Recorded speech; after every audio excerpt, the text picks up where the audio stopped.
Bismillahirrahmanirrahim. Assalamualaikum warahmatullahi wabarakatuh. Alhamdulillah wa syukurillah la haula wala quwata illa billahil aliyil azim. Senang sekali pada kesempatan kali ini Pokariko Podcast Rumah Sakit Siti Khadijah Sepanjang berkesempatan untuk kembali lagi menyapa sahabat sehat yang ada di rumah. Semoga sahabat sehat yang ada di rumah senantiasa sehat selalu.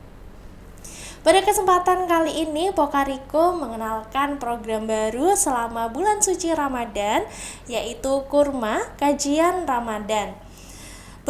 Tidak terasa beberapa hari lagi kita sudah menjelang di bulan suci Ramadan. Semoga Allah senantiasa memberikan kita kesehatan dan kita dapat menjalankan ibadah puasa di bulan suci Ramadan dengan keadaan yang sehat dan tentunya mendapat keberkahan dari Allah SWT. Amin. Dan pada kesempatan kali ini untuk membuka atau mengawali episode Kurma, Farida tidak sendiri karena pada hari ini kita sudah kedatangan pembicara yang luar biasa. Beliau merupakan salah satu staf di Rumah Sakit Siti Khadijah di bagian bimbingan rohani. Mari kita sapa bersama Bapak Bagus Supriyadi. Assalamualaikum Pak Bagus. Waalaikumsalam warahmatullahi wabarakatuh. Alhamdulillah, sehat kabarnya Pak? Alhamdulillah, mudah-mudahan selalu sehat semuanya ya. Amin. Ya, semoga sehat dan tentunya semangat karena menyambut bulan suci Ramadan ya Pak ya. Semoga keimanan dan ketakwaannya semakin bertambah. Amin ya rabbal alamin. Ramadan ini harus kita sambut dengan penuh kegembiraan, semangat karena memang sudah ditunggu-tunggu oleh umat Islam. Di mana di dalam Ramadan nanti akan banyak keberkahan, rahmat yang diberikan oleh Allah Subhanahu wa Ta'ala. Oke, disambut dengan sukacita ya Pak ya. Ya, betul, harusnya seperti itu. Kita sambut dengan penuh kegembiraan, sukacita karena sudah lama dinanti kedatangannya. Oke. Di program Kurma kali ini Pak Bagus di kajian Ramadan episode pertama ini kita akan membahas tentang pentingnya kesehatan rohani. Nah, kesehatan rohani itu sendiri seperti apa ya Pak? Ya, terima kasih para pemirsa sekalian. Assalamualaikum warahmatullahi wabarakatuh. Waalaikumsalam warahmatullahi wabarakatuh. Alhamdulillahirabbil alamin wassalatu wassalamu ala asyrofil anbiya wal mursalin wa ala alihi wa ashabihi ajmain. Qalu subhanaka la ilma lana illa ma 'allamtana innaka antal alimul hakim. Mbak Farida dan para pemirsa sekalian, dalam tubuh manusia itu kan ada dua unsur ya. Unsur jasmani dan unsur rohani ya. Menurut Badan Kesehatan Dunia WHO, tubuh manusia itu sehat kalau ada 4 hal ya. Sehat secara biologisnya, secara jasmaninya, kemudian sehat secara psikologisnya, kejiwaannya, sehat secara sosialnya, dan sehat secara spiritualnya. Nah, seringkali ya kita itu kalau yang sakit jasmani kita itu mudah terasa. Kalau sakit pilek, sakit kepala, kakinya sakit itu mudah terasa dan kita cepat merespon untuk mencari pengobatannya. Datang ke dokter, kemudian minum obat. Kadang-kala tak jarang harus mengeluarkan uang yang banyak. Betul. Tetapi ketika rohani kita sakit itu kadang-kala tidak terasa. Jadi misalkan di dalam diri kita itu ada kesombongan, iri, dengki, rakus, serakah terhadap dunia. Itu kadang-kala orang yang terjangkit itu tidak merasa. Padahal itu bisa jadi dampaknya nanti akan lebih besar daripada sakit jasmani. Kira-kira awalnya seperti itu Mbak. Jadi kesehatan rohani ini juga harus dijaga, tidak kalah pentingnya dengan kesehatan jasmani. Nah, kemudian pentingnya untuk menjaga kesehatan rohani itu sendiri bagaimana Pak Bagus? Ya, kalau orang sakit jasmani, itu yang merasakan orang itu sendiri ya. Kemudian dampak yang paling berat dari sakit jasmani itu, sakit fisik itu adalah kematian. Tapi kalau orang sakit rohaninya, ya, di samping dia sendiri yang akan merasakan, itu juga dampaknya bisa terhadap masyarakat luas. Ya. Bahkan nanti di akhirat itu bisa mengantarkan orang masuk ke neraka karena sakit rohaninya. Bisa dibayangkan nanti orang masuk neraka, tidak ada yang ditanya, kamu kenapa kamu masuk neraka? Oh, saya sakit jantung Pak, sakit kanker Pak. Tidak ada. Tapi banyak orang masuk neraka karena sombong, iri, dengki. Juga sakit rohani itu ya, kalau menghinggapi orang-orang yang punya kekuasaan, punya jabatan, itu justru pengaruhnya luar biasa dampaknya. Dulu ada Fir'aun, ada Namrud, ada Hitler. Itu karena dia punya kekuasaan tapi rohaninya tidak sehat, akhirnya bisa membawa dampak menyusahkan banyak orang. Sehingga menjaga kesehatan rohani itu sama pentingnya, tidak kalah penting dengan menjaga kesehatan jasmani. Maka kita harus seimbang, jasmaninya dijaga, rohaninya juga harus dijaga.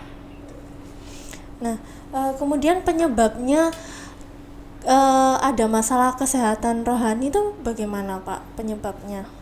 Ya, jadi sakit rohani itu kan sakit hati ya. Rohani itu juga hati. Pada dasarnya manusia itu diciptakan oleh Allah sebagai makhluk yang paling sempurna. Sebagaimana Allah berfirman, a'udzubillahi minasyaitonirrajim, laqad khalaqnal insana fi ahsani taqwim. Dan sungguh kami ciptakan manusia itu dalam keadaan yang paling sempurna. Ya. Karena manusia itu diberi nafsu dan diberi akal. Nah, dengan nafsunya itu manusia ingin mencapai apa yang dia inginkan. Tapi dengan akalnya itu manusia akan mampu mengerem. Keinginan saya ini harus diselaraskan dengan aturan yang telah ditetapkan oleh Allah Subhanahu wa Ta'ala. Nah, Pak Farida dan para pemirsa sekalian, hati manusia yang merupakan rohani manusia itu dibagi menjadi 3 menurut Ibnu Qayyim. Yang pertama, qalbun salim, hati yang sehat. Ini hatinya orang-orang beriman. Allah berfirman dalam surat Asy-Syu'ara ayat ke-80 ya, yaumala yang fa'u malun walabanun illa man atawahu biqalbin salim. Pada hari tidak berguna, tidak bermanfaat harta dan anak kecuali orang yang datang kepada Allah dengan hati yang sehat, hati yang salim, hati yang selamat. Jadi hati qalbun salim itu hati yang senantiasa merindukan keridhaan Allah Subhanahu wa Ta'ala. Yang kedua, ada qalbun mayyit, qalbun atau hati yang mati. Ini hatinya orang-orang tidak beriman. Innal ladzina kafaru sawaun alaihim a'anzartahum am lam tunzirhum la yu'minun. Jadi sesungguhnya orang-orang tidak beriman itu, orang kafir itu sama saja bagi mereka. Engkau beri peringatan atau tidak kau beri peringatan, mereka tidak akan beriman. Khatamallahu ala qulubihim. Allah telah mengunci hati mereka, wa ala sam'ihim wa ala absarihim. Penglihatan dan pendengaran mereka. Yang ketiga adalah qalbun marid, hati yang sakit. Ya, kadangkala hati ini condong kepada kebaikan, kebenaran, tapi suatu saat condong kepada kebatilan. Nah, orang-orang beriman harus menjaga hatinya agar senantiasa sehat. Karena Rasulullah SAW bersabda, ala inna fil jasadi mudghah. Ingatlah dalam tubuh itu ada segumpal darah. Ida solukal josukal jasadu kulluh wa ida fasadat fasadal jasadu kulluh. Jika darah itu baik, jika daging itu baik, maka baiklah seluruh tubuh. Dan jika daging atau darah itu jelek, maka rusaklah, jeleklah seluruh tubuh. Ala wahiyal qalbu, maka ia adalah hati. Maka menjaga hati kita agar senantiasa sehat, senantiasa bersih, senantiasa mendapat keridhaan Allah Subhanahu wa taala. Ada 4 yang bisa menjadi penyebab sakit hati atau penyakit rohani. Yang pertama nafsu itu tadi. Nafsu yang tidak terkendali, ya. Nafsu terhadap dunia yang tidak terkendali, yang tidak bisa dikendalikan oleh akal kita, sehingga menghalalkan segala cara untuk mencapai keinginan tersebut. Kemudian yang kedua yang menjadi penyebab daripada sakit rohani itu, rohani kita tidak diberi asupan, nah, tidak diberi gizinya rohani. Jadi kalau jasmani kita selalu diperhatikan, 4 sehat 5 sempurna, diberi asupan yang cukup, istirahat yang cukup, kalau sakit ya berobat. Tapi rohani ini juga perlu asupan. Karena rohani ini datangnya dari Allah, maka asupannya harus mengikuti ketentuan Allah, yaitu dengan menghadiri majelis taklim, diingatkan tentang kebenaran, kemudian diingatkan tentang kematian. Kemudian yang ketiga yang menyebabkan penyakit rohani itu lingkungan pergaulan. Jadi bergaul dengan orang-orang yang tidak baik itu sangat berpengaruh membuat rohani kita menjadi tidak baik. Maka bergaul dengan orang yang soleh itu akan menyebabkan kita, akan membantu kita, rohani kita akan menjadi baik. Itu penyebab-penyebab sakit rohani kita. Oke, ya. Kemudian Pak Bagus, Ya. Apakah penyakit rohani ini ada macamnya, Pak? Ada berapa macam kira-kira? Banyak ya Mbak ya penyakit rohani itu, tapi secara garis besar ini ada 4 penyakit rohani yang harus selalu kita waspadai ya. Yang pertama takabur, al-kibr ya, sombong ya. Jadi takabur itu merasa diri lebih baik dari yang lain. Ada 3 jenis kesombongan. Yang pertama sombong pada Allah ya. Sombong pada Allah itu tidak mau mengikuti perintah Allah, melanggar larangan Allah Subhanahu wa taala. Yang kedua sombong kepada Rasul, tidak mau mengikuti perintah dan larangan dari Rasul. Yang ketiga adalah sombong kepada manusia. Jadi merasa diri lebih baik dari orang lain. Dalam sebuah hadis Rasulullah menyatakan al-kibru batarul haq wa ghaddun nas. Kesombongan itu adalah menolak kebenaran dan meremehkan manusia. Dalam sejarah ya, yang pertama kali dosa yang terjadi itu karena kesombongan. Jadi ketika Allah menciptakan Nabiullah Adam alaihissalam, kemudian Allah memerintahkan semua makhluk yang ada di surga untuk hormat, patuh, sujud istilahnya kepada Nabi Adam. Malaikat dan makhluk yang lain pada sujud, kemudian iblis tidak mau. Dia enggan untuk bersujud. Ketika oleh Allah ditanya, qala ma mana'aka alla tasjuda id amartuk, wahai iblis, apakah yang menyebabkan kamu enggan bersujud kepada Adam ketika aku perintahkan? Jawabnya iblis, qala ana khairum minhu khalaqtani min nariu wa khalaqtahu min tin. Kata iblis, saya itu lebih baik daripada dia. Kau ciptakan saya dari api dan dia kau ciptakan kau dari tanah.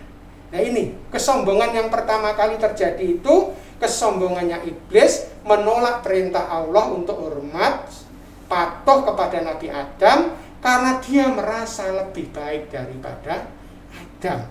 Dia diciptakan dari api, sudah lama tinggal di surga, sementara Adam baru diciptakan kemarin istilahnya dari tanah. Lah kok saya disuruh hormat kepada Adam? Saya tidak mau. Walaupun ini perintah Allah, ini ditolak oleh iblis. Nah, ini kesombongan, merasa diri lebih baik dari yang lain, kemudian merendahkan manusia. Nah, orang yang sombong itu tidak akan masuk surga.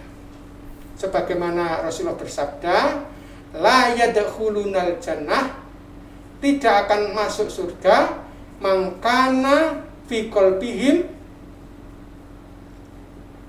darratin min hibr. Ya.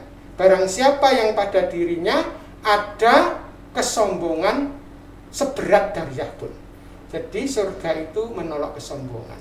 Ketika hati itu ada kesombongan, maka yang akan terjadi adalah meremehkan manusia. Dan potensi sombong itu bisa ada pada mereka-mereka yang diberi kelebihan. Bisa karena sombong karena pendidikannya, sombong karena rupanya, cantiknya, tampannya, kemudian sombong karena jabatannya. Pokoknya yang diberi kelebihan itu punya potensi untuk bersikap sombong.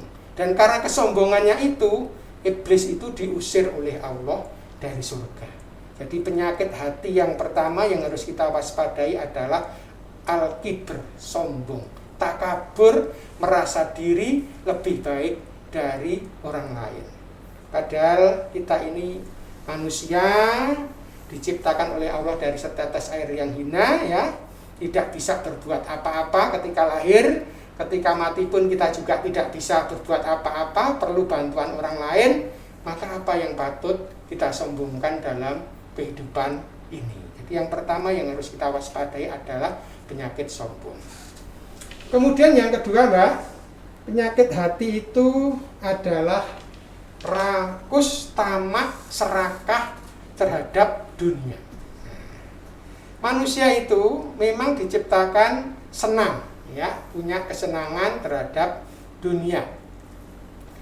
Namun kesenangan itu harus disalurkan menurut aturan yang telah ditentukan oleh Allah Subhanahu wa taala. Jadi manusia itu sangat senang terhadap dunia, khususnya tentang harta. Rasulullah menyatakan, seandainya anak Adam itu punya satu lembah emas, maka dia menginginkan yang kedua. Dan tidak akan pernah puas sampai dia itu dimasukkan ke dalam liang lahat. Itu gambaran bagaimana saking cintanya manusia itu terhadap dunia. Jadi rakus, serakah, tamak terhadap dunia itu merupakan penyakit hati yang sangat berbahaya kalau kita tidak waspadai. Karena kerakusan terhadap dunia, terhadap harta, bisa saudara dijadikan musuh, musuh dijadikan saudara, bisa terjadi pembunuhan segala macam karena rakus, tamak, dan serakah terhadap dunia.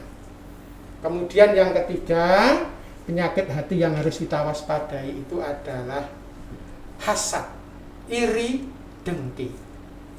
Sejarah juga mencatat, ya, pertama kali pembunuhan atau kejahatan atau dosa yang terjadi di bumi ini karena iri, dengki, dan hasad. Hasad itu perasaan tidak senang, tidak suka orang lain mendapatkan nikmat dari Allah Subhanahu wa taala. Maka dia berharap nikmat itu hilang dari orang tersebut, baik pindah kepada dirinya ataupun tidak. Jadi itu hasad, tidak senang, tidak suka orang lain mendapatkan nikmat dari Allah Subhanahu wa taala. Sejarah yaitu mencatat putranya Nabi Adam itu ada dua, yaitu Qabil dan Habil, diceritakan dalam Al-Quran. Qabil itu membunuh saudaranya sendiri, Habil. Kedua-duanya putranya Nabi Adam. Sebabnya apa? Qabil iri kepada Habil. Korbannya Habil yang memang dikerjakan dengan ikhlas, dia memberikan korban yang terbaik, diterima oleh Allah. Sementara korbannya Qabil yang tidak dengan ikhlas, tidak memberikan yang terbaik, oleh Allah tidak diterima. Maka Qabil membunuh saudaranya sendiri Habil karena iri, dengki, hasad. Juga dicatat dalam sejarah Nabiullah Yusuf alaihissalam, itu dibuang oleh saudaranya sendiri ke sumur, ya, dibuang ke sumur oleh saudaranya sendiri karena iri dengki. Jadi saudaranya Nabi Yusuf itu iri dengki, dianggapnya Nabi Yusuf itu lebih disayangi oleh bapak mereka, yakni Nabiullah Yakub alaihissalam. Banyak sekali terjadi kerusakan di muka bumi ini karena penyakit iri dan dengki. Dan iri dan dengki ini akan membakar kebaikan kita seperti api membakar kayu bakar. Sebagaimana Rasulullah menyatakan, iyyakum wal kadzib, jauhilah iri, jauhilah hasad, jauhilah dengki.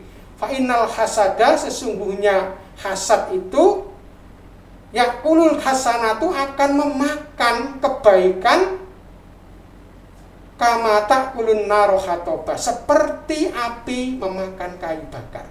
Coba amal ibadah kita yang rajin sholat berjamaah, rajin baca Al-Quran, rajin zikir, rajin puasa, amal ibadah kita akan terbakar karena dalam diri kita ada hasad, ada iri, ada dengki.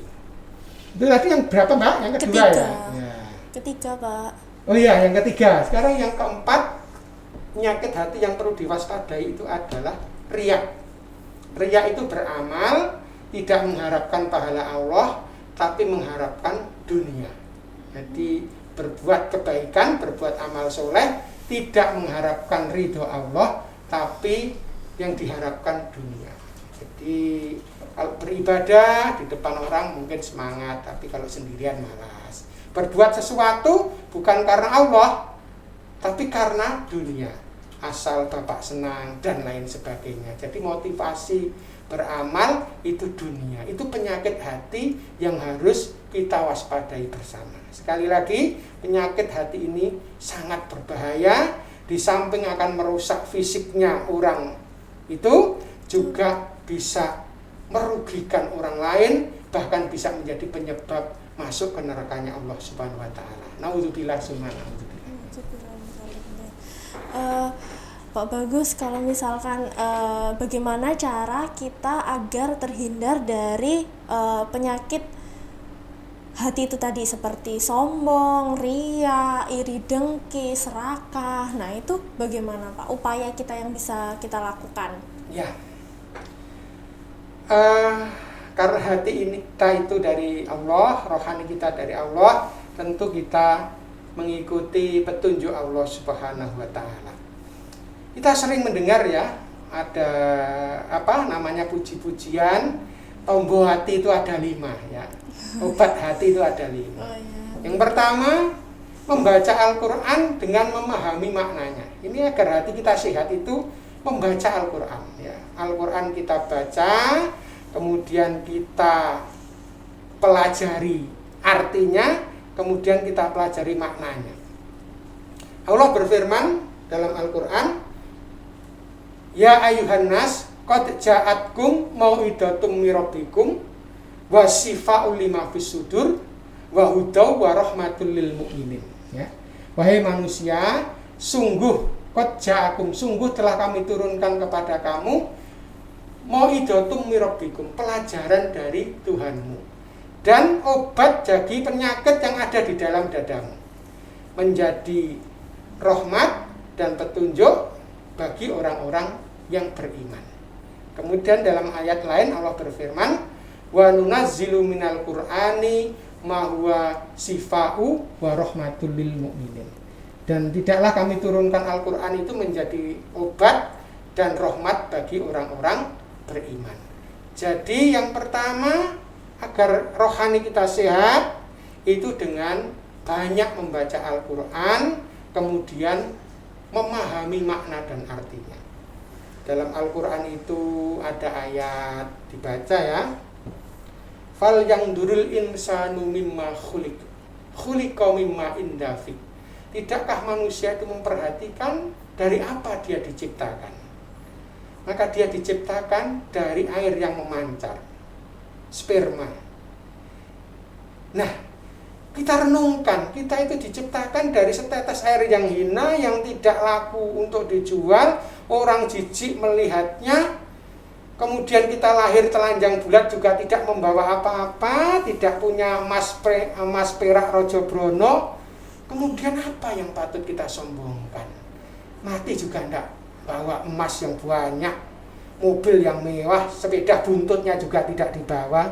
Apa yang patut kita sombongkan di hadapan Allah Subhanahu wa Ta'ala? Maka membaca Al-Quran, kemudian dipahami maknanya, dipahami artinya, itu akan menjadi obat bagi hati kita.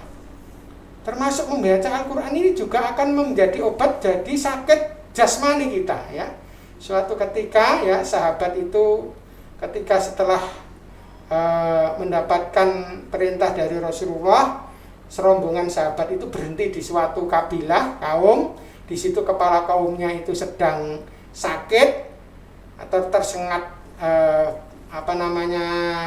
binatang itu, ya. Kemudian dibacakan Al-Fatihah dan sembuh.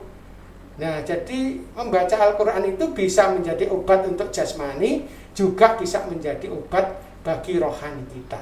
Maka yang pertama agar rohani kita sehat itu membaca Al-Quran, banyak membaca Al-Quran, berpahala, bisa menjadi syafaat nanti di akhirat, sekaligus untuk menyehatkan rohani kita. Yang kedua, agar rohani kita sehat itu adalah dengan sholat, ya. Khususnya sholat malam. Dengan sholat itu kita akan mengingat Allah Subhanahu wa Ta'ala. Dengan kita banyak mengingat Allah Subhanahu wa Ta'ala, maka rohani kita itu akan terobati. Dalam Al-Quran Allah berfirman, aqimis sholah innas sholata tanha anil fasai wal munkar. Dirikan sholat, sesungguhnya sholat itu akan mencegah dari perbuatan keji dan mungkar.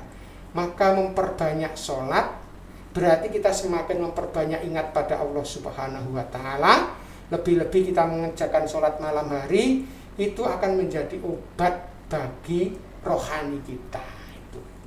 Kemudian yang ketiga, agar rohani kita sehat itu, kata orang Jawa, wong kang soleh kumpulono. Artinya berkumpul dengan orang-orang soleh, ya. Ada hadis, dalam kita berteman, barang siapa berteman dengan penjual minyak wangi, maka dia ikut wangi. Nah, barang siapa berteman dengan tukang besi, ya, maka dia akan ikut panasnya. Artinya dengan siapa kita berteman, di situ rohani kita akan terbentuk. Maka berkumpul dengan orang soleh, sholat di masjid bersama orang soleh, maka akan mengingatkan kita akan kehidupan akhirat. Tapi berkumpul dengan orang-orang yang tidak memperhatikan agama, hidup menuruti hawa nafsu, maka rohani kita juga akan ikut rusak. Maka obat dari rohani kita itu adalah berkumpul dengan soleh, itu diantaranya hadir dalam majelis taklim, majelis ilmu. Kata Ibnu Mubarak, barang siapa 40 hari itu tidak mendengar nasihat agama, yang berarti tidak kumpul-kumpul dalam majelis yang soleh, maka hatinya akan mati. Maka memperbanyak berkumpul dengan orang soleh, cari orang-orang yang bisa mengajak kita untuk mendekatkan diri pada Allah Subhanahu wa Ta'ala. Itu tadi yang keberapa, Mbak? Yang ketiga, ya. Yang keempat, agar rohani kita sehat, itu banyak berpuasa. Alhamdulillah, sebentar lagi kita akan memasuki bulan suci Ramadan. Mudah-mudahan Ramadan ini juga menjadi obat bagi rohani kita. Amin. Bagaimana puasa bisa menjadi obat rohani kita? Dalam sebuah hadis Rasulullah menyatakan, malam yadak qaulaz zuri wal amala bihi falaisa lillahi hajatan fi ayyada'a ta'amahu wa syarabah. Barang siapa yang tidak meninggalkan perkataan dan perbuatan dusta, maka Allah tidak membutuhkan daripadanya, dia tidak makan dan minum. Artinya asyamu junnah. Kata Allah dalam hadis kursi itu, puasa itu adalah perisai, ya. Perisai dari kita menahan dari perkataan keji dan kotor. Ini kan obat bagi penyakit hati. Dalam sebuah hadis qudsi Allah berfirman, ya, kullu amali bani Adam lahu ilas ya. Jadi seluruh amal ibadah anak Adam itu untuk dirinya sendiri kecuali puasa. Fa innahu li wa ana ajri bihi. Iya, puasa itu untukku kata Allah, dan aku sendiri yang akan memberikan balasannya. Ini artinya apa? Kita melalui puasa itu diajarkan untuk ikhlas, ya, menghilangkan riya. Seandainya kita itu di dalam rumah, rumahnya dikunci, masuk kamar, kamarnya dikunci, kemudian makan, minum, orang lain kan tidak tahu. Ya. Tapi itu tidak mau kita lakukan di bulan puasa, karena merasa dilihat dan diawasi Allah. Orang lain mungkin tidak tahu, polisi, jaksa, hakim juga tidak tahu, tapi Allah melihat. Nah, semangat keyakinan melihat dan diawasi oleh Allah ini akan membentuk kita menjadi orang yang ikhlas. Ya, ikhlas beramal karena Allah Subhanahu wa taala akan mengobati penyakit riya yang ada dalam hati kita. Kemudian Allah juga berfirman dalam hadis qudsi itu, idza yaumu shaumi ahadikum, apabila salah seorang kamu itu berpuasa, fala yarfus wala yasqab, jangan berkata kotor dan jangan berkata keji. Ya. Apabila kamu berpuasa, maka jangan kotor, jangan berkata keji, dan apabila ada orang mengajakmu berkelahi, maka ucapkan saya sedang berpuasa. Nah, ini mengajarkan kita apa? Untuk sabar, tidak mudah marah. Nah, maka puasa itu akan mengajarkan kita menjadi orang yang tidak mudah marah, akan menjadi obat dalam hati kita. Mbak Farida dan para pemirsa sekalian, dalam keadaan puasa kita tidak makan kurang lebih ya 12 jam ya, tidak makan, tidak minum itu tubuh kita terasa lemah, haus luar biasa. Itu menunjukkan sebenarnya kita itu lemah ya. Ternyata tidak makan, tidak minum 12 jam saja kita ini sudah lemah luar biasa. Sementara Allah itu sepanjang hari, sepanjang masa tidak makan, tidak minum, tidak tidur. Maka tidak ada yang patut kita sombongkan. Nah, puasa itu mestinya mengkikis kesombongan dalam diri kita.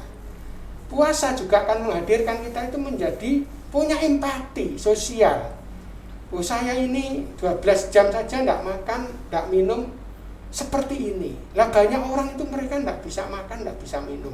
Maka puasa itu akan mengobati rohani kita menjadi orang yang mudah memberi, punya empati, punya peduli, tidak kikir, tidak pelit dan medit. Nah, seperti itu. Kemudian Mbak Farida dan para pemirsa sekalian, yang kelima, obat dari penyakit hati itu adalah berzikir kepada Allah Subhanahu wa taala. Dengan memperbanyak zikir. Yang pertama, kalau kita berzikir itu membuat rohani kita menjadi tenang. Allazina amanu wa tatsma'innul qulubuhum bi zikrillah. Ala bi zikrillahi tatsma'innul qulub. Orang-orang beriman itu hati mereka menjadi tenang, menjadi tentram karena ingat kepada Allah. Berzikir kepada Allah.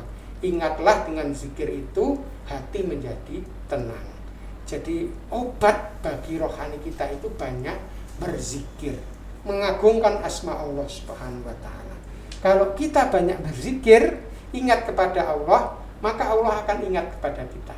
Fadkuruni adkurkum washkuruli wala takfurun.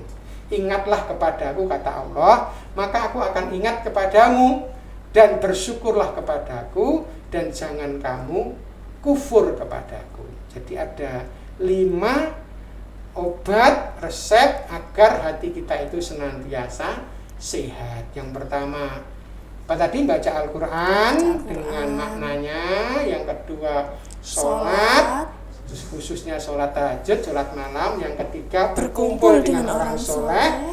Yang keempat, puasa. Yang kelima adalah berzikir. Ya, mudah-mudahan hati kita itu, rohani kita itu senantiasa diberi kesehatan oleh Allah Subhanahu wa Amin, Ta'ala. amin ya robbal alamin. Nah, bagaimana Pak Bagus kalau misalkan kita naudzubillah ya, kita terselip ada kesombongan Pak Bagus, ada penyakit hati tapi kita nggak terasa.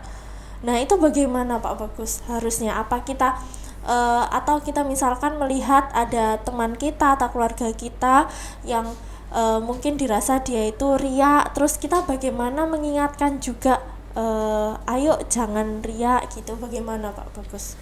Ya, yang pertama kita doakan ya, tentu doa kepada diri kita sendiri atau mendoakan orang lain agar senantiasa diberi hati yang bersih oleh Allah Subhanahu wa Ta'ala. Karena yang membolak-balikkan hati manusia itu adalah Allah. Tentu sebelum mengingatkan orang lain, ya kita harus memperbaiki diri kita sendiri. Betul. Kita bersihkan diri kita itu dari riya. Ini kan urusan riya itu kan urusan hati ya. Kita Betul. tidak bisa melihat oh si fulan itu riya atau enggak, kita itu tidak bisa karena ini urusan hatinya masing-masing, sehingga kita husnudon aja, oh si fulan itu mengerjakannya dengan ikhlas, oh itu riya, nggak usah, itu urusan hatinya sendiri. Jadi riya, takabur itu adalah sakit hati, itu adalah amalan hati, akan nampak ketika diucapkan, aku loh lebih baik daripada dia. Nah itu baru nampak, akan nampak ketika setelah diucapkan. Nah ketika diucap itu ya kita beri nasihat yang baik. Jangan seperti itu. Wong urip aja kita itu kan tidak seberapa lama. Kita itu hidup itu kan hampir ngumpi, kata Nabi. Sedikit-sedikit sampai ceramah lah ya. Orang mati itu yang dibawa 3 ya. Yang pertama keluarganya mengantar, diantar 3 hal, diantar oleh hartanya, keluarganya dan amalnya. Yang 2 ini kembali, kuwabeh balik. Keluarganya yang paling dicintai tidak mau ikut.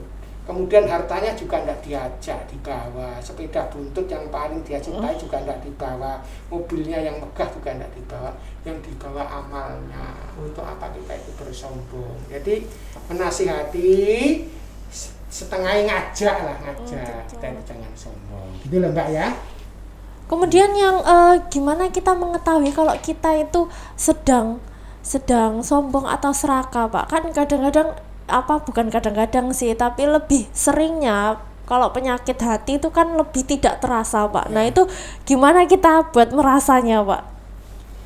Ya itu tadi Mbak, kadang kalau banyak orang sebenarnya dia sakit tapi dia sendiri tidak merasa. Betul, nah itu bagaimana itu hatinya Pak? sakit, ada kesombongan. Betul.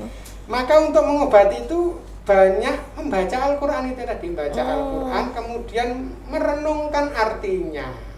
Betul. Kemudian mendengar tausiah. Ini berkumpul dengan orang alim itu mengenai tausiah bahwa hidup itu hanya sementara, untuk apa disombongkan.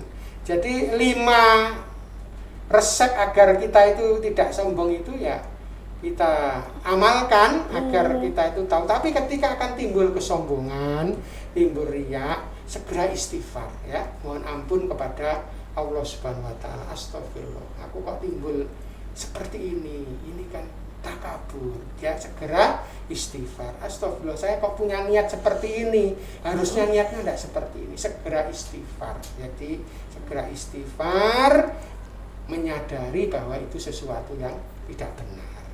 Jadi memperbanyak baca Al-Quran, perbanyak sholat, berkumpul dengan orang soleh, puasa dan zikir. Ya, jangan lupa zikirnya itu Pak ya. Mungkin yang bisa menenangkan hati. Ya itu tadi obrolan kita bersama Pak Bagus Supriyadi. Beliau merupakan salah satu tim dari bimbingan rohani. Semoga yang kita sampaikan tadi bisa bermanfaat buat saya pribadi dan tentunya untuk sahabat sehat semua yang ada di rumah. Nantikan edisi Kurma kajian Ramadan episode kedua Tentunya masih di Pokariko Podcast Rumah Sakit Siti Khadijah Sepanjang. Jangan lupa di like, kemudian di share dan subscribe channel YouTube Rumah Sakit Siti Khadijah di @rs_siti_khadijah Sepanjang. Sekian Pak Bagus, terima kasih atas waktunya. Semoga bisa mengisi lagi untuk pertemuan berikutnya. Dan sampai jumpa sahabat sehat di edisi kedua. Assalamualaikum warahmatullahi wabarakatuh. Salam warahmatullahi